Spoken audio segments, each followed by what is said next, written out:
ಈಗ dragon fruit ಅಂದರೆ ಎಲ್ಲರಿಗೂ ಗೊತ್ತಲ್ವ. ಅಂದರೆ ಇದರ ಗುಣಗಳು ಮಾತ್ರ ಕೆಲವರಿಗೆ ಮಾತ್ರ ಗೊತ್ತು.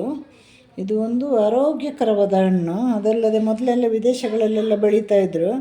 ಈಗ ನಮ್ಮ ದೇಶದಲ್ಲೂ, ನಮ್ಮ ರಾಜ್ಯ, ನಮ್ಮ ಊರು, ನಮ್ಮ ಜಿಲ್ಲೆ, ನಮ್ಮ ಹಳ್ಳಿಯಲ್ಲಿ ಕೂಡ ಇದನ್ನು ಬೆಳೀಲಿಕ್ಕೆ ಸ್ಟಾರ್ಟ್ ಮಾಡಿದ್ದಾರೆ.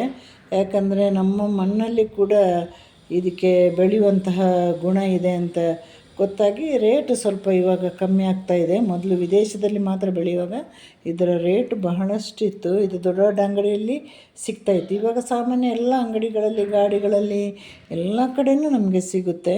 ಕೆಲವು ಸೀಸನ್ ಸಮಯದಲ್ಲಿ ಇದರ ರೇಟು ಕೂಡ ಬಹಳ ಕಮ್ಮಿ ಆಗಿರುತ್ತೆ. ಈ ಹಣ್ಣು ಹೇಗೆ ಅಂದರೆ ಇದಕ್ಕೆ ನಾನಾ ಥರದ ಒಳ್ಳೆಯ ಗುಣಗಳಿದೆ. ಇದು ನಮ್ಮ ಹಿಮೋಗ್ಲೋಬಿನನ್ನು ಕೂಡ ಹೆಚ್ಚಿಸುತ್ತೆ. ಆಮೇಲೆ ಪ್ರೆಗ್ನೆಂಟ್ ಲೇಡೀಸ್ ಎಲ್ಲ ತಿನ್ನಬೇಕು ಇದನ್ನು. ಏನು ಹೇಳೋದು, ನಮ್ಮ ಪಾಲಿಕ್ ಆ್ಯಸಿಡ್ ಅಂಶ ಕೂಡ ಮೈಯಲ್ಲಿ ಜಾಸ್ತಿ ಆಗುತ್ತೆ. ಪಾಲಿಕ್ ಆ್ಯಸಿಡಿನ ಅಗತ್ಯ ಇರುತ್ತಲ್ವ ಗರ್ಭಿಣಿ ಸ್ತ್ರೀಯರಿಗೆ. ಹಾಗಾಗಿ ಗರ್ಭಿಣಿ ಸ್ತ್ರೀಯರೆಲ್ಲ ಇದನ್ನು ಹೆಚ್ಚಾಗಿ ಸೇವಿಸಬೇಕು. ಇನ್ನೊಂದು ವಿಶೇಷ ಗೊತ್ತಾ ಈ ಹಣ್ಣಲ್ಲಿ, ಇದು ನಮ್ಮ ಮಾನಸಿಕ ಆರೋಗ್ಯವನ್ನು ಕೂಡ ಕಾಪಾಡುತ್ತೆ. ನೋಡಿ ಹೇಗಿದೆ ನೋಡಿ, ಇದರಲ್ಲಿ ಈ ಥರ ಒಂದು ಬಿಳಿಯಲ್ಲಿ ಡಾಟ್ಸದು ಬರುತ್ತೆ, ಆಮೇಲೆ ಈ ಥರ ಬರುತ್ತೆ. ಟೇಸ್ಟ್ ಅದಾದ್ರೂ ನಮ್ಮ ಆರೋಗ್ಯಕ್ಕೆ ಅದಕ್ಕಿಂತ ಇದೂನೇ ಒಳ್ಳೆಯದು. ಶುಗರ್ ಅಥವಾ ಮಧುಮೇಹ ರೋಗ ಇರೋರು ಕೂಡ ಇದನ್ನು ತಿನ್ಬೋದು. ಇದರಲ್ಲಿ ಜಾಸ್ತಿ ಸ್ವೀಟ್ ಕೂಡ ಇರೋದಿಲ್ಲಲ್ವ.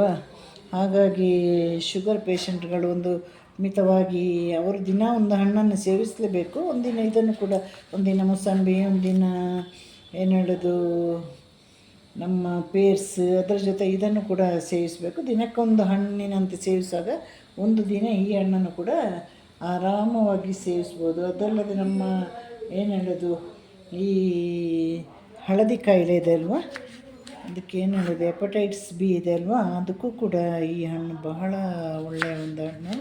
ಇದರಲ್ಲಿ ನಾವು ಎಂತಹ ಗುಣಗಳು ಇದೆ ಅಂತ ಹುಡುಕಲಿಕ್ಕೆ ಹೋದರೆ ನಮಗೆ ಒಂದು ಇಡೀ ದಿನದ ವೀಡಿಯೋ ಮಾಡಬೇಕಾಗುತ್ತೆ. ಹಾಗಾಗಿ ಎಲ್ಲರೂ ಈ ಹಣ್ಣನ್ನು ಚೆನ್ನಾಗಿ ತಿನ್ನಿ. ಇದು ಕೂದಲಿನ ಸಮಸ್ಯೆ, ಕಣ್ಣಿನ ಸಮಸ್ಯೆ, ಚರ್ಮದ ಸಮಸ್ಯೆ ಎಲ್ಲದಕ್ಕೂ ಹೇಳಿ ಮಾಡಿಸಿದ ಹಣ್ಣು. ಹಾಗಂತ ಯಾವಾಗಲೂ ಒಂದು ಸಲ ತಿನ್ನೋದಲ್ಲ, ಆಗಾಗ ನಾವು ತಿಂತಾ ಇರಬೇಕು ಇದನ್ನು. ಇದು ಇವಾಗ ನಾವು ದೊಡ್ಡ ದೊಡ್ಡ ಅಂಗಡಿಯಲ್ಲಿ ಕೊಂಡಾಗ ರೇಟ್ ಜಾಸ್ತಿ ಆಗುತ್ತೆ, ಗಾಡಿಯಲ್ಲಿ ಆದಾಗ ನಮಗೆ ಅದರ ಅರ್ಧ ಬೆಲೆ ಸಿಗುತ್ತೆ. ಈಗ ಬೇಸಿಗೆ ಟೈಮಲ್ಲಿ ಇದು ನಮ್ಮ ದೇಹವನ್ನು ಕೂಡ ಬಹಳ ತಂಪಾಗಿ ಇರಿಸುತ್ತೆ. ಹಾಗಾಗಿ ಬೇಸಿಗೆ ಟೈಮಲ್ಲಿ ಕೂಡ ಇದನ್ನು ಸೇವಿಸ್ತಾ ಬರಬೇಕು. ಆಮೇಲೆ ಇದನ್ನು ಸಲಾಡ್ ಥರ ಮಾಡಿ ಕೂಡ ಸೇವಿಸ್ಬೋದು, ಮತ್ತು ಜ್ಯೂಸ್ ಮಾಡಿ ಕುಡಿಬೋದು. ಬರೀ ಇದನ್ನು ಮಾತ್ರ ತಿನ್ಬೋದು. ಆಮೇಲೆ ನಮ್ಮ ಈ ಮೂಳೆ ರೋಗ ಎಲ್ಲ ಇರುತ್ತಲ್ವ, ಈಗೆಲ್ಲ ಮೂಳೆ ರೋಗ ಎಲ್ಲ ಬರಲಿಕ್ಕೆ ವಯಸ್ಸೆಲ್ಲ ಇಲ್ಲ. ಯಾವ ಸಮಯದಲ್ಲಿ ಕೂಡ ನಮಗೆ ಬೋನ್ಸ್ದೆಲ್ಲ ಪೇಯ್ನ್ ಬರುತ್ತೆ. ಈಗ ಮೊಣಕಾಲು ನೋವು, ಮತ್ತು ಈ ನಮ್ಮ ಬೆರಳುಗಳ ನೋವು ಇದೆಲ್ಲ ಬರುತ್ತಲ್ವ. ಹಾಗಾಗಿ ಅದಕ್ಕೂ ಇದು ಬಹಳ ಒಳ್ಳೆಯ ಒಂದು ಹಣ್ಣು.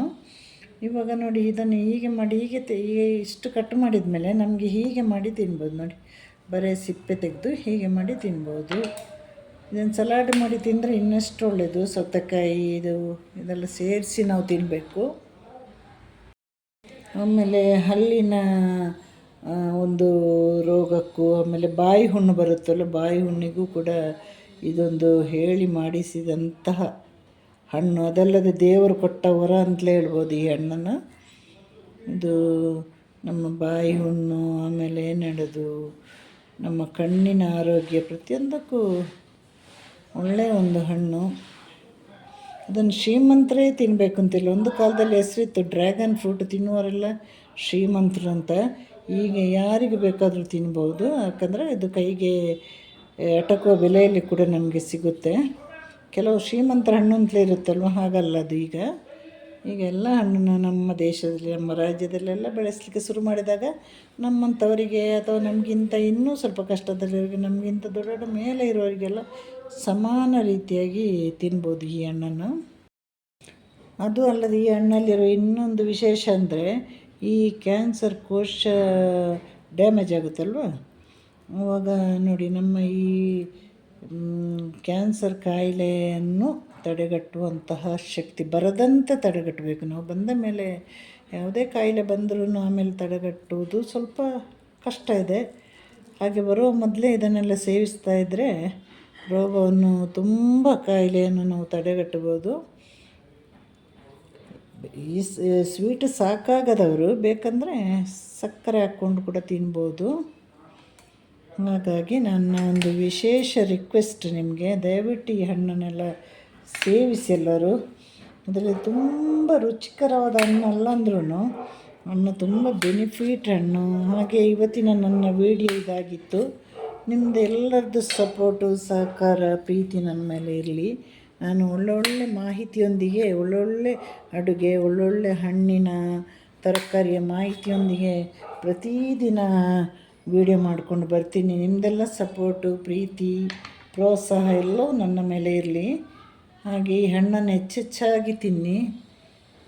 ಈ ಹಣ್ಣಿನ ಜೊತೆ ಬೇರೆ ಹಣ್ಣುಗಳನ್ನು ಕೂಡ ಸೇವಿಸ್ತಾ ಇರಿ. ಪ್ರತಿಯೊಂದು ಹಣ್ಣಲ್ಲೂ ಒಂದು ವಿಶಿಷ್ಟವಾದ ಗುಣಗಳಿರುತ್ತೆ.